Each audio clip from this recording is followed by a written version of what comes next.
Baik, kita mulai bahasan kita. Bismillahirrahmanirrahim. Konsep pendidikan anak dalam Al-Quran dan Sunnah Rasulullah Sallallahu Alaihi Wasallam. Bagian pertama, Al-Quran ingin memperkenalkan dulu sebelum anak itu dididik, tentunya mesti ada dulu anak yang diharapkan itu. Bagaimana kemudian mengharapkan seorang anak bisa terlahir sesuai dengan ketentuan Allah Subhanahu wa taala, sehingga ketika dilahirkan kita bisa memulai proses pendidikan yang kita bicarakan pada saat ini. Baik, kita mulai konsepnya dulu di Quran surah 19 Maryam dari ayat yang kedua sampai dengan ayat yang ke-11 itu. Baik, posisi paling kanan dari atas sampai dengan ke sebelah bawah. Saya mau berikan teorinya dulu sebentar. Bapak dan Ibu sekalian, tolong dipahami dengan baik bahwa nikmat keturunan itu, anak-anak, itu termasuk nikmat yang masuk dalam kategori hak prerogatif Allah Subhanahu wa taala. Jadi yang menentukan hanya Allah. Apakah dia akan cepat terlahir, atau dia lambat, atau laki-laki, atau bahkan perempuan. Kadang-kadang ada yang ingin cepat, menurut Allah mesti lambat, sesuai dengan maslahat keluarganya. Ada yang ingin lambat, tiba-tiba jadi cepat. Ada yang pengen laki-laki, jadinya perempuan. Ada yang pengen perempuan, lahirnya laki-laki. Ini yang cukup menarik. Konsep itu ada di Quran, surah ke-31 ayat 34. Saya tidak masukkan di sini. Ada 5 hak prerogatif Allah Subhanahu wa taala yang tidak akan pernah diketahui oleh makhluk manapun, termasuk malaikat Jibril yang paling dekat dengan Allah Subhanahu wa taala. Perhatikan kalimatnya. Quran surah 31 Luqman ayat 34. Innallaha indahu ilmus sa'ah. Hanya Allah yang akan mengetahui tentang kapan terjadinya kiamat. Jadi kalau ada isu mengatakan kiamat akan terjadi tanggal sekian, bulan sekian, tahun sekian, maka Anda bisa langsung tepikan itu. Mustahil. Dulu saya ada di Garut tahun 1999. Ada isu beredar menyampaikan kiamat akan terjadi tanggal 9, bulan 9, tahun 99. 1999. Masya Allah. Sebagian pasar agak sepi, Pak. Sebagian tempat boleh agak sepi. Ternyata tidak terjadi. Konon kabarnya diundur. Ya, pada tanggal 2, bulan 2, tahun 2012. Ya, tahun 2002. Ternyata nggak kejadian juga gitu ya. Jadi kalau ada isu-isu tentang kiamat, tentang macam-macam, itu mutlak pengetahuannya yang milik Allah Subhanahu wa taala. Jelas di sini? Taib wa yunazzilul ghaits. Dan yang mengatur cuaca. Apakah di sini terjadi hujan atau tidak sama sekali? Di sini terjadi salju, di sini kering, ya, itu hak Allah. Makanya tidak ada kepastian cuaca, yang ada hanya perakiraan cuaca. Tidak ada kepastian, yang ada hanya perakiraan cuaca. Nah, yang ketiga, wa ya'lamu ma fil arham, dan yang menentukan proses yang terjadi di dalam rahim. Jadi kita nggak bisa pilih. Walaupun Anda berikhtiar, ada metodenya, ini ya, supaya cepat bisa mengandung dan melahirkan. Kalau Allah belum berkehendak, belum bisa terjadi. Ini ya, supaya agak lambat ditahan-tahan kandungan. Kalau Allah tidak berkehendak, tidak akan terjadi. Mengandung ya mengandung. Lahir ya lahir gitu. Antum pengen laki-laki, tiba-tiba bisa jadi perempuan. Nah, yang harus Anda ketahui penting di sini, ternyata nikmat keturunan ini, selain diatur khusus oleh Allah Subhanahu wa taala tentang kadarnya, juga telah ditetapkan oleh Allah berdasarkan maslahat di rumah tangganya. Jadi tidak ditetapkan oleh Allah terlahir seorang anak, kecuali akan melengkapi kekurangan yang ada di kedua orang tuanya. Antum mengharapkan perempuan, tiba-tiba lahir laki-laki. Karena yang dibutuhkan untuk melengkapi sifat orang tuanya memang anak laki-laki. Selanjutnya mungkin laki-laki lagi. Selanjutnya bisa perempuan dan seterusnya. Dan hukum ini, tolong garis bawahi, berlaku untuk seluruh kalangan manusia. Tidak peduli apakah dia seorang nabi, rasul, atau manusia biasa sekalipun. Kalau sudah Allah berkehendak, maka akan terjadi sesuai dengan keputusannya. Kita ambil contoh, seorang nabi yang dekat dengan Allah Subhanahu wa taala, yang rajin ibadah, yang takwanya luar biasa, tapi selama hidupnya telah puluhan tahun ternyata belum mendapatkan anugerah keturunan. Namanya Nabi Zakaria. Kita kenalkan dalam bahasa Al-Quran. Kaf, ha, ya, ain, sad. Dzikru rahmati rabbika abdahu Zakaria. Masya Allah. Allah sampaikan berikut ini kami akan kisahkan tentang seorang hamba Allah subhanahu wa ta'ala yang punya sifat baik luar biasa namanya Zakaria. Masya Allah. Antum kenal Zakaria? Kenal Nabi Zakaria? Kenal di mana mas? Apa persoalan Nabi Zakaria? إذ نادى ربه نداء خفيا قال رب إني وهن العظم مني واشتعل الرأس شيبا ولم أكن بدعائك رب شقيا. Masya Allah. Ini maaf, Nabi dekat dengan Allah, orang paling takwa di masanya, sudah berumah tangga puluhan tahun, dilukiskan dalam Al-Quran, maaf, rambutnya sudah memutih, fisiknya sudah letih. Dalam masa ini istrinya divonis secara medis, maaf, tidak mungkin punya keturunan. Monofos dan mandul. Jadi istrinya divonis monofos dan mandul, suaminya juga sudah sepuh, ya sudah fisiknya mulai letih, rambutnya sudah mulai memutih, kata manusia mustahil punya keturunan. Sudah ikhtiar kemana-mana, ditetapkan tidak mungkin punya keturunan, puluhan tahun. Pertanyaannya, maaf, apakah Nabi Zakaria mengeluh? Tidak. Apakah Nabi Zakaria protes? Tidak. Apakah beliau putus asa? Tidak. Jadi Anda bisa bayangkan, ada Nabi dekat dengan Allah, orang paling takwa, sudah mulai letih, fisiknya sudah letih, rambutnya sudah memutih, diuji oleh Allah belum punya keturunan, tapi tidak pernah mengeluh kepada Allah Subhanahu wa taala. Tetap berdoa, berikhtiar dan yakin dengan ketetapan Allah Subhanahu wa taala. Sekarang bandingkan dengan kita misalnya. Anda Nabi bukan, Rasul bukan. Takwanya tidak setaat Nabi Zakaria. Jaminan surga belum ada. Hisab masih menegangkan. Amalan masih berantakan. Baru 2 bulan, 3 bulan diuji belum punya keturunan. Anda sudah mengeluh.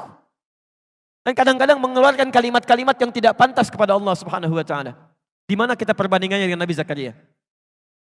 Jadi dalam konteks ini, yang pertama, ketika seseorang sudah berumah tangga, kemudian berusaha untuk mendapatkan keturunan, tapi tidak secepat yang dia harapkan, maka di sini Al-Quran turunkan bagaimana ikhtiar yang sabar untuk memohon kepada Allah Subhanahu wa taala.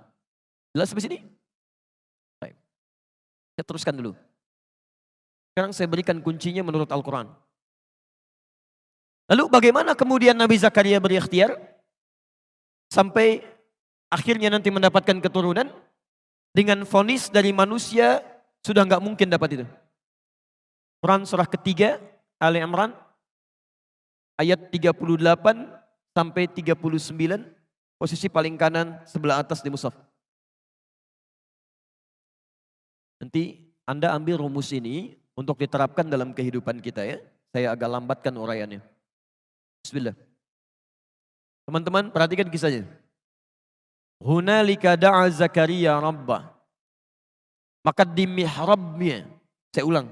Di mihrabnya Nabi Zakaria bermohon kepada Allah Rabbnya. Qala rabbi habli min ladunka dzurriyyatan thayyibah innaka sami'ud du'a. Kemudian beliau menunaikan salat, meminta kepada Allah Subhanahu wa taala. Saya turunkan sebentar. Saya enggak hapus dulu ini ya, kalau saya hapus barangkali sebagian bagi Anda belum bisa mendapatinya ya. 1, mihrab. 2, salat. 3, doa. Nanti saya turunkan ayatnya. Perhatikan, fokus. Saat semua orang mengatakan mustahil kamu punya keturunan, gak mungkin terjadi ini pada kamu, sudah gak bisa ini, maka ajaran Quran menyampaikan kepada kita, saat semua makhluk sudah mengatakan ini mustahil, maka tinggalkan semua perkataan makhluk. Mohonlah kepada Allah Sang Khalik yang tidak punya batas dalam kuasanya.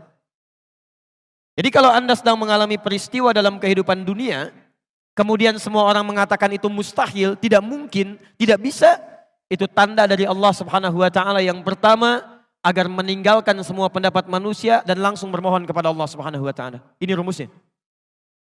Baik. Bagaimana cara bermohonnya? Satu, cari satu tempat yang sekiranya bisa lebih mendekatkan diri Anda dengan Allah Subhanahu wa taala. Di Quran itu ada 3 tempat yang dimuliakan. Bila Anda bermohon kepada Allah dan melakukan ibadah di dalamnya, itu akan lebih cepat tersambung dengan Allah Subhanahu wa taala. Saya agak cepat. 1, namanya masjid. Dan kita berada di dalamnya sekarang. Ya, Quran surah kedua Al-Baqarah ayat 114. Quran surah 9 At-Taubah ayat 18. Yang kedua, namanya musalla. Musalla. Quran surah kedua Al-Baqarah ayat 125, posisi paling kanan di pertengahan, ke bawah sedikit. Wa idz ja'alna al-baita mathabatan lin-nasi wa amna wattakhidhu min maqami Ibrahim musalla. Yang ketiga, ini yang jarang diungkap. Namanya mihrab. Mihrab. Hati-hati, namanya mihrab. Quran surah ketiga Ali Imran ayat 37 sampai dengan 38. Mihrab ini sering dipahami keliru oleh sementara orang. Kalau disebutkan mihrab, yang terbayang adalah tempat imam di depan dalam memimpin sholat. Padahal dalam kalimat fikih yang disebut dengan mihrab itu adalah tempat yang dikhususkan untuk kepentingan ibadah saja. Dan tidak harus luas. Ya, walaupun rumah Anda cuma petakan misalnya. Ya, misal, saya pernah mengontrak cuma petakan Pak. Tapi kita sediakan satu bentangan selebar sajadah yang kita jadikan mihrab di situ. Jadi hanya untuk ibadah saja. Ya, sholatnya di situ, baca Al-Qur'annya di situ, zikirnya di situ, dan tidak harus dicampuri dengan kegiatan-kegiatan dunia yang lain. Jadi kalau mau makan, jangan makan di situ. Kalau mau baca Quran, jangan baca di situ. Anda lihat handphone, keluar dari situ. Itu mihrab. Nah, kalau Anda punya tempat seperti ini, disebutkan dalam Al-Quran, mihrab itu termasuk satu-satunya tempat yang jika benar Anda miliki dan ibadah di dalamnya, akan mempercepat terkabulnya doa. Akan mempercepat terkabulnya doa. Ya. Bahkan rizki Anda yang sulit pun, bila Anda memiliki mihrab khusus untuk ibadah, itu diantara yang tercepat untuk mengantarkan rizki kepada Anda. Seperti nanti saya kisahkan, bagaimana seorang Maryam dibuatkan mihrab oleh orang tuanya, sampai-sampai rizkinya Allah yang antarkan langsung di situ. Ya, hadir di dalamnya maksudnya. Nah, sekarang, Nabi Zakaria divonis tidak mungkin punya keturunan. Mustahil. Maka yang beliau lakukan pertama kali adalah membuat mihrab. Kemudian apa yang dilakukan di situ? Beliau bangkit tunaikan sholat. Dan berdoa memohon kepada Allah Subhanahu wa taala. Dari mana taunya salat kemudian menunaikan doa di sini? Lihat ayat 38 sampai 39-nya. Hunalika da'a Zakaria rabbah. Di mihrabnya Nabi Zakaria menunaikan salat dan berdoa kepada Rabbnya. Qala rabbi habli min ladunka dzurriyyatan thayyibah innaka sami'ud du'a. Ya Allah, hamba mohon ya Allah. Semua makhluk mengatakan hamba tidak mungkin punya keturunan. Sekarang hamba hanya mohon kepadamu saja yang tidak punya batas dalam kuasa. Engkau pasti mendengar doa hamba. Apa yang terjadi? Ini yang paling menarik. Begitu doanya disampaikan kepada Allah, selesai beliau berdoa, sholatnya belum selesai. Masih berdiri dalam sholatnya. Dalam bahasa Arab, berdiri itu disebut dengan qaim. Qaimun. Artinya berdiri.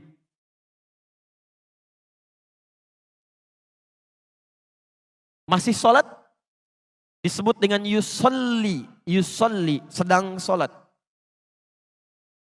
Masya Allah. Ini beliau berdoa dalam sholatnya, belum selesai sholatnya, baru selesai doa, sholatnya masih berdiri. Masih berdiri dalam sholatnya. Tiba-tiba turun malaikat, ayat 39-nya.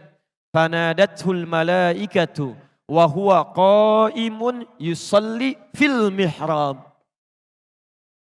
Turun malaikat menyampaikan kepada Nabi Zakaria, mengatakan annallaha yubashshiruka bi Yahya. Allah kasih kabar gembira kepada Anda akan punya keturunan. Bahkan namanya langsung dari Allah, Yahya. Artinya hidup. Yang mustahil menurut manusia. Lahir dari rahim seorang perempuan yang menopos dan mandul bayi yang hidup. Kata Allah nggak ada yang mustahil. Lahir dan hidup dia. Ini poinnya. Dan demi Allah saya katakan, semua nabi dan rasul, bahkan orang-orang saleh, jika punya persoalan dalam hidupnya, dia akan mohon kepada Allah Subhanahu wa taala lewat salatnya. Nabi Musa salat, Nabi Isa salat, ya, bahkan Nabi Ismail salat, Nabi Nuh salat, semua nabi. Ya. Jadi kalaupun Anda urutkan dari Nabi Muhammad sallallahu alaihi wasallam sampai dengan Nabi Adam, itu semuanya salat kepada Allah Subhanahu wa taala dengan syariat yang berbeda-beda. Ya. Muhammad bin Abdullah bin Abdul Muttalib bin Hashim bin Abdul Manaf bin Qusay bin Murrah bin Kilab bin Ka'ab bin Ghalib bin Fihr bin Malik bin Nadar bin Khuzaimah bin Mudrikah bin Ilyas alaihissalam bin Nizar bin Mudar bin Ma'ad bin Adnan bin Addi bin Adri bin Muqawwam bin Nahur bin Tarikh bin Ya'rub bin Yasjub bin Nabit bin Ismail alaihissalam bin Ibrahim alaihissalam bin Azar atau bin Nahur bin Abir bin Kinan bin Arfakhshad bin Sam bin Nuh alaihissalam bin Mihlail bin Matushala bin Kinan bin Anwas bin Thith bin Adam alaihissalam. Semuanya ketika punya persoalan dimintakan oleh Allah Subhanahu wa taala memohon kepada Allah. Tidak ada kata putus asa. Demi Allah saya katakan, kalau di Quran ada kalimat putus asa pertama kali, saya orang pertama yang akan mempraktekannya. Jadi kalau Anda sedang ada dalam situasi seperti ini, jangan putus asa, mohon kepada Allah, mintakan dengan penuh ketulusan. Karena itu perintah salat ketika disampaikan pertama kali kepada kita, Al-Baqarah, Quran surah kedua, ayat ke-45 sampai 46. Posisi paling kanan di pertengahan, agak sedikit ke bawah. Lihat kalimatnya. Wasta'inu bis-sabri was-shalah. Dan jika Anda punya masalah dalam kehidupan, terima dengan sabar masalah itu, jangan mengeluh. Mengeluh tidak menyelesaikan persoalan, hanya menambah beban. Anda punya masalah, terima dengan sabar. Alhamdulillah, Allah ujikan pada Anda, tidak pada yang lain. Lantas minta solusinya dalam shalah. Was-shalah. Sekarang lihat rahasianya. Saya lambatkan sedikit. Hadis riwayat Abu Daud. Nomor hadis 649. Hadisnya Qudsi. Di Abu Daud. Nomor hadis 649. Hadisnya hadis Qudsi. Dari sahabat Abu Hurairah radhiyallahu ta'ala anhu. Saya tuntaskan dulu masalah ini. Perhatikan kalimatnya, saya percepat. Langsung ke ujung hadisnya. Qala Rasulullah sallallahu alaihi wasallam, qala Allahu azza wa jalla. Satu kali Rasulullah sallallahu alaihi wasallam pernah menyampaikan, Allah Subhanahu wa taala berfirman dalam hadis qudsi, "Idza qala al-'abdu iyyaka na'budu wa iyyaka nasta'in." Jika seorang hamba dalam salatnya berkata kemudian iyyaka na'budu, ya Allah, sekarang kami menyembahmu. Salat hanya kepadamu. Wa iyyaka nasta'in, dan sekarang kami punya persoalan dalam hidup ya Allah. Kami hanya mohonkan solusinya darimu. Lihat jawabannya. Qala Allahu azza wa jalla, maka Allah Subhanahu wa taala akan langsung menjawab kalimat itu. Jadi ketika Anda dalam salat mengatakan iyyaka na'budu wa iyyaka nasta'in, itu kalimat itu langsung dijawab oleh Allah. Qala Allahu azza wa jalla, Allah Subhanahu wa taala kemudian menjawab, hadza baini wa baina abdi. Ini perjanjian antara aku dengan hambaku. Wali abdi, dan untuk hambaku kalau benar salatnya sampai detik ini, mas'ala, apapun yang dia minta, aku akan kabulkan sekarang. Apapun yang dia minta, aku akan kabulkan sekarang. Saya mau tanya kepada Anda, saat kita mengucapkan iyyaka na'budu wa iyyaka nasta'in, itu saat ruku atau saat sujud? Berdiri. Gak ada ruku, gak ada sujud, berdiri. Tadi Nabi Zakaria minta saat berdiri atau ruku? Berdiri. Anda bayangkan, Nabi Zakaria berdiri minta kepada Allah, dikabulkan. Umatnya Nabi Muhammad SAW belum sholat sudah ditunggu oleh Allah Subhanahu Wa Taala. Mau minta apa? Ini poinnya. Jelas di sini? Jadi bahasan pertama bagi kita yang ingin berikhtiar mendapatkan keturunan yang diberikan oleh Allah Subhanahu wa taala, tidak mengenal kata putus asa di sini. Mohonkan kepada Allah ikhtiar dengan baik dan anugerah insyaallah diberikan. Jelas di sini? Boleh saya hapus yang ini? Baik. Saya hapus dulu ya. Alhamdulillah. Ini kedatangan saya pertama kali di Nambia, di Lamongan, dan saya masih konsisten. Alhamdulillah ya. Datang sendiri, terangkan sendiri, tulis sendiri, saya hapus sendiri ya. Antum lihat aja. Fokus aja. Baik. Sekarang Anda nanti lihat fasenya sedang ada di mana maksud saya. Kalau fasenya masih di yang pertama, Anda keluarkan amalannya. Sekarang fase yang kedua. Istri mulai mengandung. Alhamdulillah. Istri mulai mengandung. Quran surah 7 ayat 189. Jadi yang tadi baru berikhtiar, sekarang ikhtiarnya sudah melahirkan hasil. Alhamdulillah. Kalau bisa jangan dihapus semua dulu. Baik. Falamma taghasyaha hamalat hamlan khafifa wa marrat bihi. Falamma athqalat da'awallaha rabbahuma la in ataitana salihah lanakunanna minasyakirin. Maka tatkala suami istri itu mulai bergaul, berhubungan seksual, tibalah saatnya istrinya mulai mengandung. Dari kandungan yang ringan bertahap, sampai kemudian kandungannya mulai berat ke fase persalinan. Nah, tolong garis bawahi, di sini topik kita akan dimulai.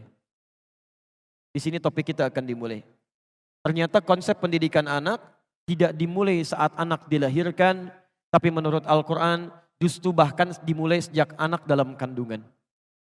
Fase pertama, fase kandungan.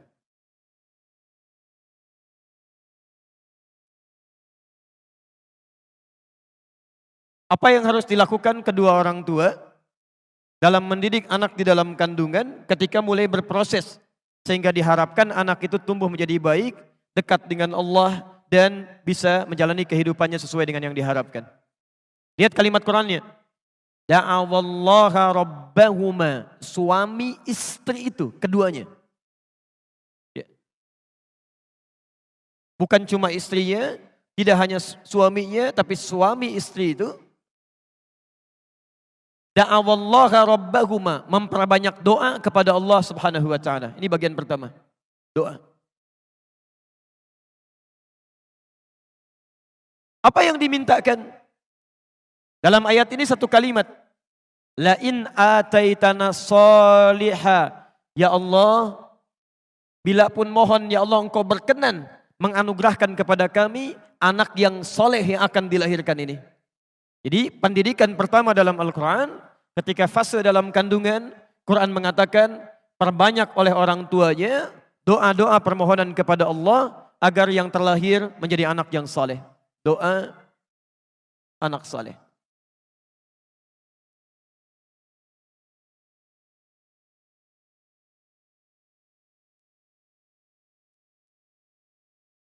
Apa artinya soleh? Halo? Apa artinya soleh? Hati-hati ya, walaupun antum namanya soleh, perempuannya solihah, kalau tidak semakna dengan ini belum dapat maknanya. Baik, soleh itu bukan baik. Soleh bukan baik. Karena baik itu di Quran ada 5 kata. Ada 5 kata. Kita turunkan hadisnya nanti. 1,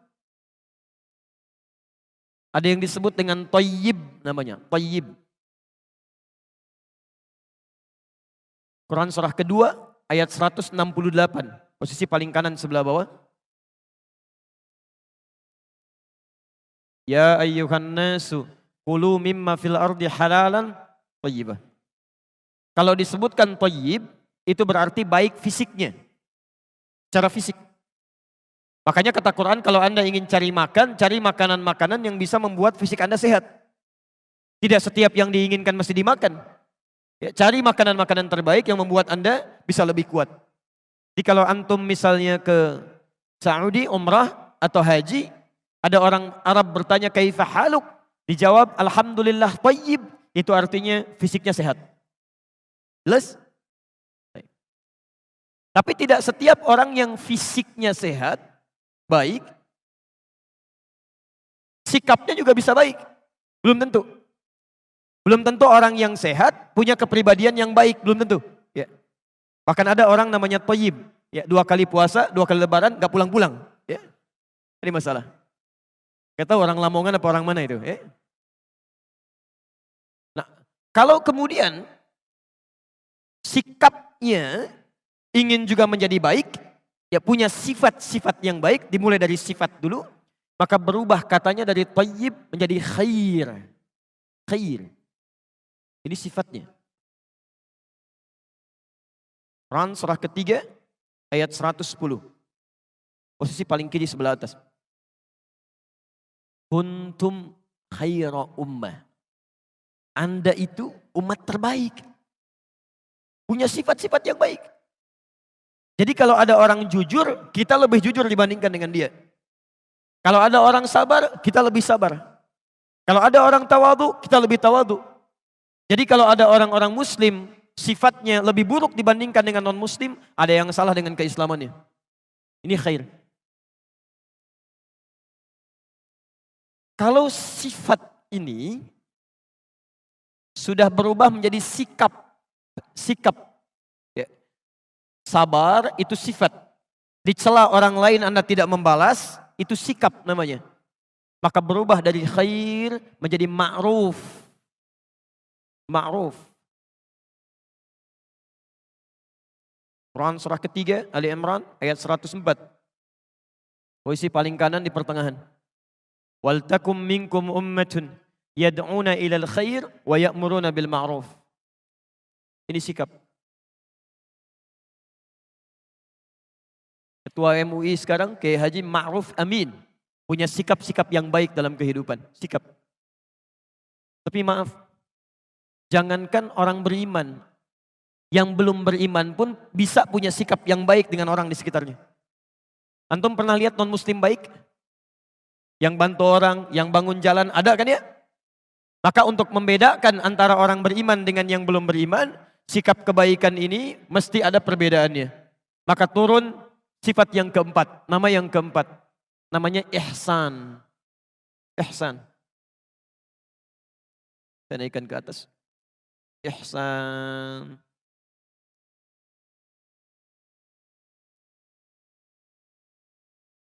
Apa itu ihsan? Nah, ini baru pertemuan pertama ya. Kalau tidak tahu kita cukup katakan wallahu a'lam. Itu paling gampang ya. Malaikat ditanya, qalu subhanaka la ilma lana illa ma 'allamtana. Sahabat ditanya, wallahu taala alam. Antum bukan malaikat, bukan sahabat. Ditanya, tahu. Enggak ditanya, bengong. Masya Allah. Antum maunya apa sebetulnya? Mudah-mudahan sehat ya. Baik, apa itu ihsan? Baik, gak usah ngarang ya, gak usah ngarang. Pelajaran mengarang cuma ada di bahasa Indonesia. Di sini tidak ada. Keterangan terbaik tentang ihsan ada di hadis Nabi SAW. Antum kalau punya kitabnya, lihat Sahih Muslim. Sahih Muslim. Di bab Muqaddimah. Hadis nomor ke-8. Posisi paling kiri sebelah atas. Kalau punya kitabnya, lihat di jilid yang pertama.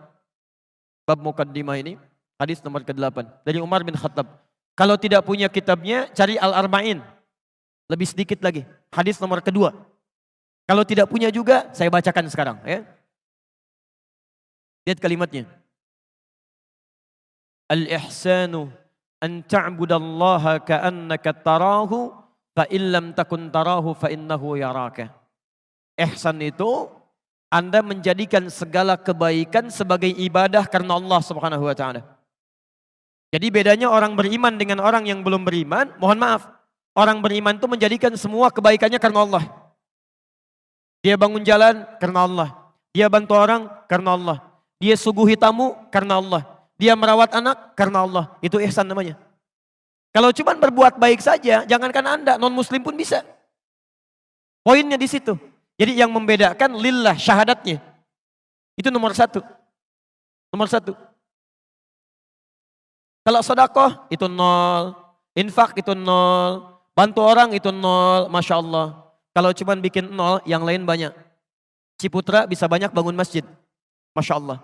Yang lain ada yang bangun rumah ibadah, ada yang bangun tempat panti dan sebagainya. Tapi kalau tidak ada yang satu, nilainya 0. Ini poinnya. Jadi kita mengerjakan dengan ihsan. Semua dikerjakan karena Allah Subhanahu wa taala. Antum kalau ada tamu mau datang, Anda bikin minuman. Minuman ini Anda buat karena tamunya mau datang atau karena Allah? Ayo. Itu enggak mudah itu.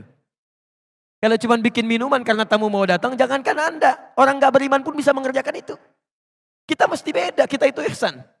Ihsan. Makannya karena Allah, minumnya karena Allah, berbuat baik karena Allah, itu ihsan. Tayyib. Kalau Anda bisa gabungkan 4 nama ini, Masya Allah. Fisiknya sehat, sifatnya baik, punya sikap baik, dan dilakukan karena Allah Subhanahu wa taala. Maka berubah namanya menjadi solih. Ini. Nama yang kelima.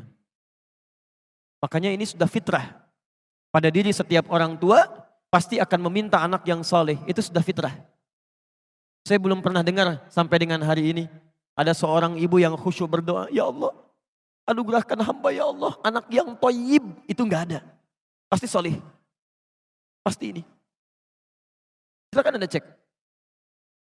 Jadi kalau Anda meminta ya Allah anugerahkan anak yang salih, artinya Anda meminta keempat hal ini. Badannya sehat, kemudian sifatnya bagus, sikapnya baik, dan dekat dengan Allah Subhanahu wa taala. Mau yang seperti itu? Ini yang akan kita turunkan insya Allah. Baik. Jelas habis ini? Halo? Wah, kalau jelas saya teruskan ya. Tahan, saya hapus ini aja dulu. Saya hapus dulu ya. Sekarang perhatikan.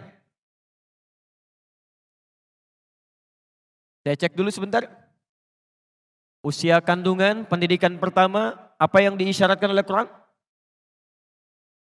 Ini yang agak repot ini. Ada 4 tipe orang pembelajar kata para ulama. Yang pertama cepat ingat, lambat lupa. Yang kedua cepat ingat, cepat lupa. Yang ketiga lambat ingat, lambat lupa. Yang keempat ini yang agak repot. Lambat ingat, cepat lupa. Susah saya.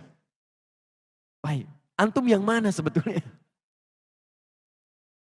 La haula wala quwata illa billah. Baik, pendidikan pertama berdoa, meminta anak yang saleh. Ya. Tolong ini jangan diabaikan ya. Kelihatan seperti biasa tapi dampaknya akan banyak. Yang kedua, apa doa spesifiknya? Apa doa spesifik yang dimintakan supaya anak ini tumbuh dengan soleh? Kita lihat tafsiran nabinya, bukan pendapat pribadi di sini. Antum cari mau hadis yang tebal bahasa Arab atau yang tipis ada terjemahan? Oh, baik. Cari di Al-Arba'in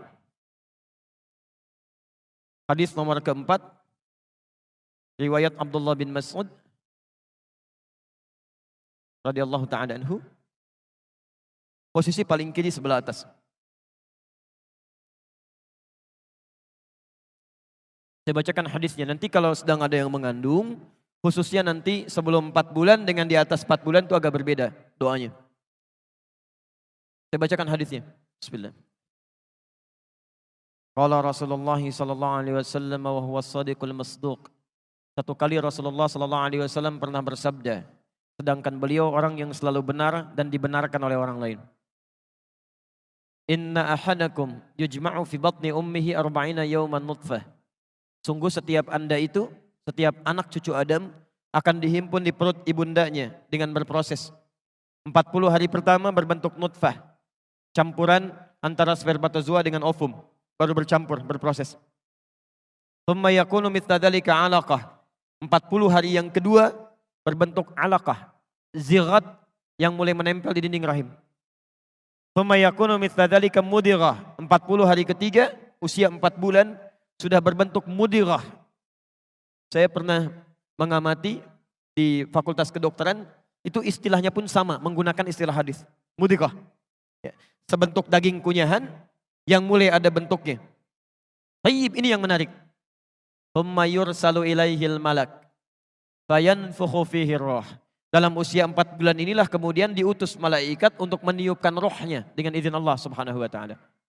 Dimohon sebesar-besarnya kalau ada yang tengah mengandung atau dalam proses kandungan sudah masuk pada usia 4 bulan, itu artinya rohnya sudah ditiupkan.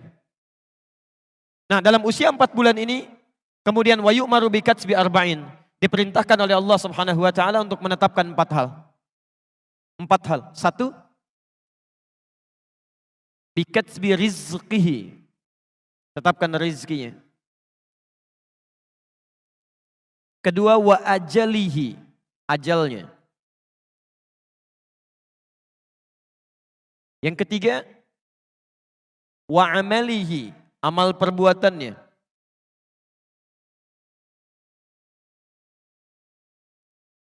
Dan yang keempat, as-sa'idun huwa am syaqiyun.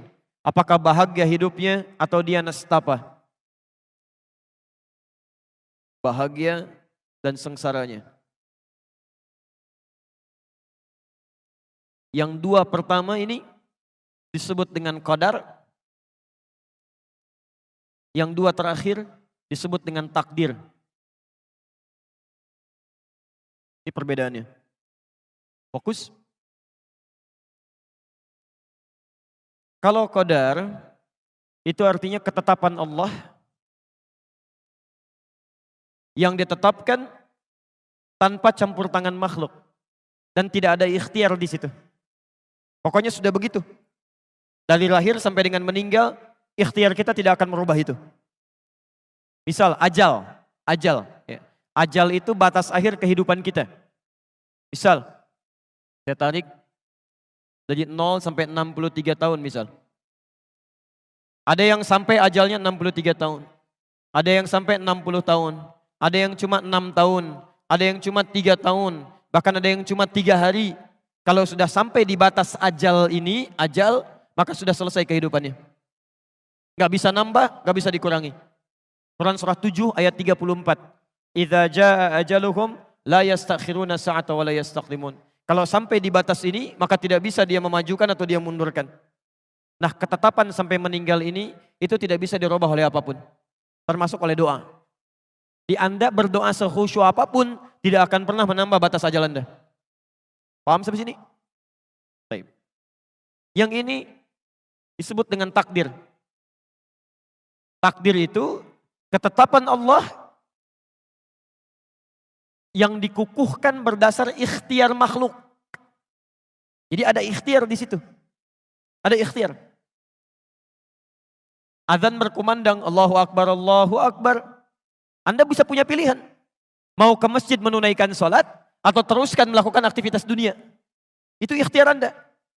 Begitu Anda tetapkan mau ke masjid misalnya, menjemput hidayah Allah, Anda berangkat ke masjid, maka ditetapkan bagian pahalanya. Itu yang disebut dengan takdir. Tapi kalau Anda mengabaikan petunjuk Allah, lalu Anda mencari kebutuhan dunia, maka ditetapkan bagian dari konsekuensi dunianya. Bisa menjadi dosa, bahkan bisa menjadi bagian hukuman untuknya. Paham sampai sini? Itu yang disebut dengan takdir. Nah, mohon maaf, ini usia 4 bulan akan ditetapkan oleh Allah Subhanahu wa taala. Bagaimana tentang qadarnya? Termasuk juga dengan kemampuan untuk memilih takdirnya. Ini poinnya. Maka orang tua dalam fase kandungan saat anak usia 0 sampai 4 bulan itu, kalau sudah diketahui dia mulai mengandung, maka mohonkanlah kepada Allah Subhanahu wa taala agar 4 hal ini ditetapkan oleh Allah dalam suasana yang baik. Minta. Suami istri. Ya Allah, mohon ya Allah, anugerahkan kepada anak hamba ya Allah, anak kami rizki terbaik dalam hidupnya. Jauhkan dari yang haram ya Allah, dekatkan dengan yang halal ya Allah. Teguhkan hatinya untuk menjemput yang halal dalam hidupnya, rizkinya. Ya Allah, mohon ya Allah, berapapun ajal yang telah Engkau tetapkan bagi anak hamba nanti ya Allah, mohon jadikan setiap detik dalam kehidupannya, setiap delik usianya sebagai kebaikan-kebaikan yang mendapatkan pahala dari sisimu. Ya Allah, mohon ya Allah, bimbing dia untuk selalu mengerjakan amal-amal yang soleh, meninggalkan perbuatan-perbuatan buruk. Mohon ya Allah, jadikan hidupnya penuh dengan kebahagiaan dan jauh dari segala nestapa dan kesengsaraan hidup. Ini 4 hal. Sebelum masuk usia 4 bulan. Jelas sampai sini? Ini sunnah. Ini sunnah. Yang mohon maaf sampai hari ini jarang memasyarakat di tengah-tengah komunitas kita. Ini poin yang sangat penting. Kadang-kadang sangat menentukan. Baik. Usia 4 bulan ke atas. Konsep pendidikannya tidak hanya tercukup kepada doa, meminta anak yang soleh, tapi juga sifat soleh dalam doa ini, awas hati-hati ya, mesti dipraktekkan dalam bentuk ikhtiar. Tolong garis bawahi konsep ini ya. Doa itu tidak cukup dimohonkan kepada Allah, tapi harus disandingkan dengan ikhtiar yang mewujudkan doa yang dimohonkan. Misal,